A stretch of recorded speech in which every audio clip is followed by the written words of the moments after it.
Hello, today we're going to be looking at tumor suppressor proteins, and the example we're going to focus on is the retinoblastoma protein, and then we'll go on to look at the role this protein has in controlling cell cycle regulation and cell growth.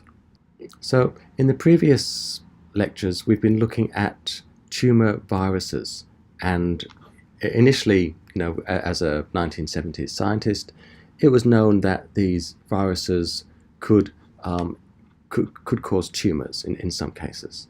Okay, and when they looked at the genes in these tumor viruses, they identified these proteins or genes called oncogenes or oncoproteins. Okay, and often these were normal human genes that were picked up by the virus and that acted to drive cell growth. They became mutated in the virus and they drove cell growth. Now, the oncogenes acted in a dominant fashion, meaning that only one copy of the two genes needs to be mutated for there to be an effect. Okay, and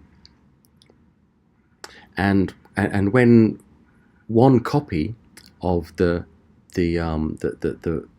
viral genome was inserted into a normal cell, it could contribute to transforming that cell.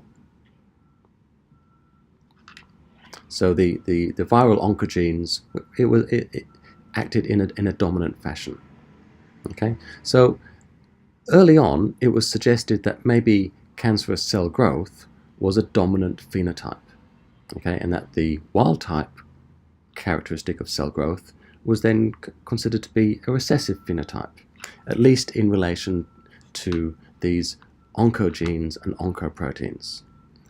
But was that really the case? Because it became known over time that human cancers do not arise from tumor viruses. I mean, there are some exceptions, but for the most part, these tumor viruses are not causing cancer. So scientists back in the 70s had to consider alternative hypotheses, and they had to admit that the possibility that the cancer cell phenotype, it could have been recessive or dominant, because the dominant phenotype had to do with these tumor viral proteins, whereas these weren't causing most cancers. Therefore, these early assumptions on whether cancer was dominant or recessive had to be reassessed. So how do you establish this? There's an experiment you can do called a cell fusion experiment. So you take two individual cells, each with different phenotypes, and somehow you merge them into one cell. And then you look at the characteristic of the resultant phenotype. And then if the resultant phenotype is like cell A, then cell A is dominant. If the resultant phenotype is like cell B, then cell B phenotype was dominant. So if you've got a cancer cell and a normal cell, you merge them and you can establish whether the cancer cell or the normal cell is the dominant phenotype in the merged cell. Okay, so the way this experiment runs is that, as I just said, two different phenotypes are cultured together. You add this agent, this chemical of some description, which causes the plasma membranes of the two cells to fuse into one large cell. And effectively now you've got one large cell with two nuclei. So it's not a normal cell, it's got twice the number of chromosomes. But if something is being expressed in this cell that is dominant over this cell, then this phenotype will predominate. If something in this cell is being produced that's dominant over this, then this phenotype will be the resultant phenotype of the merged cell. So this experiment can be used to study lots of phenotypes.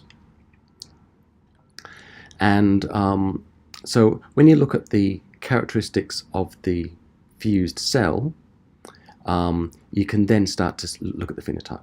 So in this cell, the mutant cancer-causing genes from one cell are put into the same cell as the wild-type alleles from another cell. And then when you look at the growth characteristics of the merged cell, you can see which is dominant. So these kinds of experiments have been used to study lots of cellular phenotypes. For instance, you could merge cells that are in the G1 phase of the cell cycle with other cells that were in the M phase of the cell cycle, and then you could look at the characteristics of the resultant phenotype. So would that resultant phenotype stay in G1 phase, or would it go into M phase and then maybe progress around the cell cycle? So you could study cell cycle progression by doing these kinds of experiments. And you could do that also with undifferentiated cells and differentiated cells, and fuse them together to see whether the fused cell is, see what the phenotype is. So there's lots of ways of identifying proteins present in a phenotype that are dominant over another sort of cellular process. So effectively, how did the merged cell grow? When you take a normal cell and a cancer cell and you merge them into a single cell type, there were two options. The hybrid cell could be tumorigenic, okay, and therefore this cancer cell is dominant over the normal cell. Or the hybrid cell is more of a normal cell, in which case the normal cell is dominant over the cancer cell. Now, we've been looking at oncogenes, and we know that one copy of an oncogene from a virus can turn a normal cell into a cancer cell. So effectively, there's something present in the virus, in the cancer cell, which dominates over the wild type. So it was thought that the merged cell between a cancer and a normal cell, it was thought that the merged one would be tumorigenic. Okay, because our understanding in the 1970s was that oncogenes and oncoproteins caused cancer, right? But people were starting to think, well, maybe there's other things at play. And when you do these experiments, the resulting phenotype of the merged cell is a normal cell. Okay, so when tumor cells were fused with normal cells, the resulting cell had lost the ability to form tumors. Okay, so this was unexpected, okay, and people had to rethink what was going on in the cancer cells. So these oncogenes and oncoproteins are responsible for some characteristics of cancers, but there's a whole lot more happening in the cell, and that whole lot more that's happening is dominant over the cancerous phenotype. Okay, so effectively now in this lecture, we're going to look at these other things that are going on in cells that make the wild-type cells a dominant, stable phenotype. And these proteins and genes we're going to look at are the tumor suppressor genes and the tumor suppressor proteins. So this kind of experiment indicated that there were these tumor suppressor proteins in cells, but at this stage, no one had identified one and no one really understood what these proteins were. I mean, people had good ideas, but nothing had been proven at this stage. So our understanding of oncogenes effectively was the exception to the rule, all right?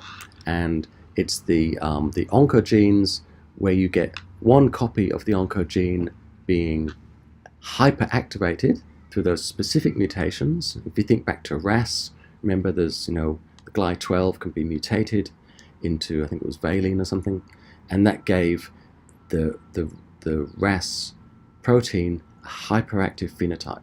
So it was driving cell growth. But that is the exception to the rule.